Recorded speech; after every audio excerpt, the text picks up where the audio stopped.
Next topic, Sound of Freedom. Have you seen the movie yet? So a lot of people have asked me this. Yeah. As a new mom, I don't think I can emotionally handle it just because of the subject matter. And I cry. Our future is our children. Now, the first step in eradicating this crime is awareness. It's disturbing, it's emotional, it's tough, it's painful. Get ready for a new Hollywood drama sensation as Mel Gibson's explosive revelations in the movie Sound of Freedom take center stage. Prepare to be astonished as Mel uncovers the hidden truths behind the glamorous facade of Hollywood's elite, shedding light on their alleged participation in a scandalous underworld of exploitation. And guess who finds herself entangled in the midst of it all? None other than the iconic Oprah Winfrey. So, what exactly did Mel say? We'll spill all the details you probably missed in today's video. But of course, before I spill anything, make sure first that you subscribe to our channel and hit that notification bell for more updates and videos like this. Now, let's dive in. Not only is Mel Gibson exposing Hollywood, but he also exposing Oprah? For what? First time I really came over here. You know, I had a whole bunch of weird paranoid suspicions about what the hell was going on because there was a lot of stuff I couldn't understand. You're 7 years old and someone is stroking you. It feels good. Amidst the glitz and glamour of Hollywood, where controversies and scandals dominate headlines, it's truly astonishing that a certain film has remained relatively unnoticed. Directed by Alejandro Gomez Monteverde, Sound of Freedom takes audiences on a profound journey into the clandestine realm of illicit human trade, exposing the sinister tactics employed by the privileged few to ensnare unsuspecting victims. What adds to the intrigue is the conspicuous absence of extensive media coverage and endorsements surrounding this significant and thought-provoking movie. Sound of Freedom is a movie. Little setup here. I'd never even heard about this movie until a couple days ago. I saw it in the comment section. People were like, why don't you review Sound of Freedom? I was like, what's that? What is that? Turns out it's not what it sounds like. Sound of Freedom sounds like a 2002 war in Iraq military puff piece film. The movie's powerful message seems to have unsettled some influential figures, prompting the question, why? In Sound of Freedom, renowned actor Mel Gibson takes on the lead role, portraying the real-life story of Tim Ballard, a former government agent who courageously leaves his position to establish Operation Underground Railroad. This organization is dedicated to rescuing children from the clutches of illegal human trade networks. The film aims to shed light on the horrifying realities of this abominable industry, seeking to raise awareness and inspire action against it. However, despite the pressing urgency of the film's topic, major streaming platforms such as Amazon, Netflix, and Hulu shockingly rejected Sound of Freedom, denying it a platform for global exposure. This decision is puzzling, particularly considering these platforms' frequent promotion of socially conscious content. Could it be that the movie's explosive revelations hit too close to home for some? Adding to the intrigue, notable celebrity voices who are often swift to endorse causes related to social awakening have conspicuously remained silent about Sound of Freedom. It appears as though the Hollywood elite have collectively turned a blind eye to a film that exposes the very secrets of their own industry. The lack of support from these influential figures raises questions about their genuine dedication to social justice and human rights. However, the intrigue surrounding the movie doesn't end there. Sound of Freedom, initially acquired by Disney after its merger with 21st Century Fox, was mysteriously shelved, sparking speculation about the reasons behind this decision. There are whispers in the industry suggesting a darker motive, with accusations that entertainment giants like Disney, Netflix, and Amazon Prime deliberately avoided acquiring the film's rights to suppress the truth about the exploitation and illicit trade from reaching a global audience. Some believe that these companies may be protecting a specific group of influential industry elites who hold significant power behind the scenes. The film starring a big actor, an established director, and being promoted by Mel Gibson is not being shown in cinemas. These individuals, often seen as philanthropists with noble intentions, might have hidden motivations far more sinister than initially thought. The Good Club, an exclusive gathering of billionaire philanthropists including Bill Gates, George Soros, Warren Buffett, Oprah Winfrey, David Rockefeller, and Ted Turner hold secret meetings in New York City, adding further intrigue to the situation. Beginning, you're going to feel the pain of the father taking his kids, a daughter and a son, who is approached by a recruiter saying, your kids can be models, they can be in movies. He says, tonight, audition is at such and such time. Today, tomorrow's audition is such and such time. Father dresses in a suit, takes them to this room, and he takes the kids there. They're excited.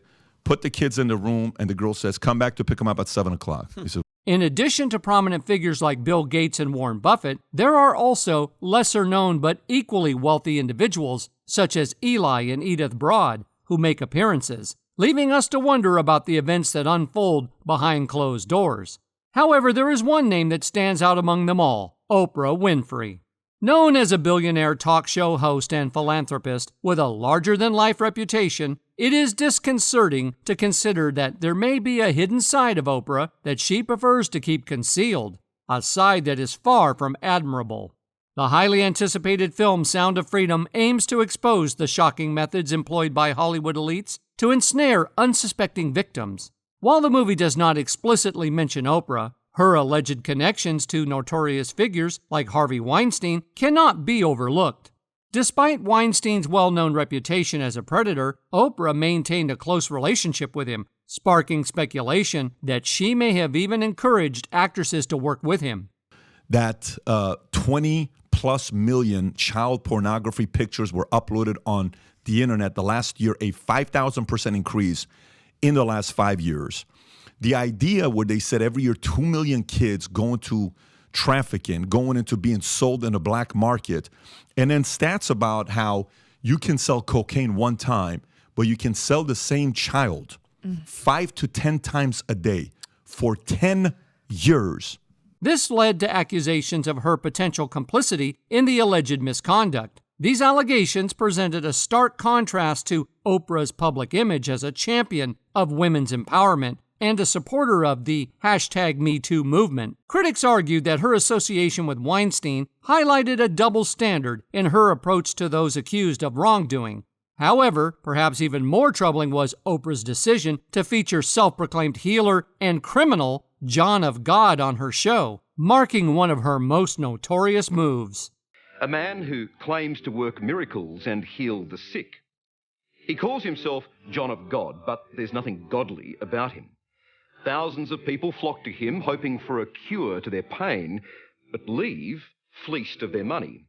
You see, John of God's supposed healing isn't free. He's a thrifty businessman making tens of millions of dollars. And worst of all, our government's just granted him a visa, and next month he'll bring his show to Australia. Imagine this: a Brazilian healer who claims to possess extraordinary spiritual powers and uses them to supposedly heal people. It sounds like a storyline straight out of a captivating Hollywood movie, doesn't it? However, reality turned out to be even stranger and more unsettling than fiction. This is the tale of John of God, a man who operated a healing facility in Brazil, attracting vulnerable individuals seeking solace and spiritual guidance. Unfortunately, they were unaware of the dark and sinister nature lurking beneath his facade. Soon enough, the truth about John of God's criminal activities began to emerge. Reports of venereal activities started to surface, painting a chilling picture of a man shamelessly exploiting those who sought his help. But what makes this story truly bewildering is the role that Oprah Winfrey played in propelling John of God into the spotlight.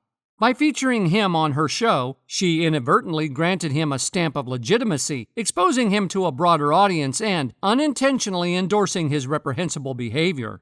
This eyebrow-raising incident took place in 2010 during one of Oprah's attention-grabbing segments titled, "Do You Believe in Miracles?" Unbeknownst to her unsuspecting audience, the miracle they were about to witness on Oprah's show was the unfolding of a criminal's rise disguised as a spiritual healer.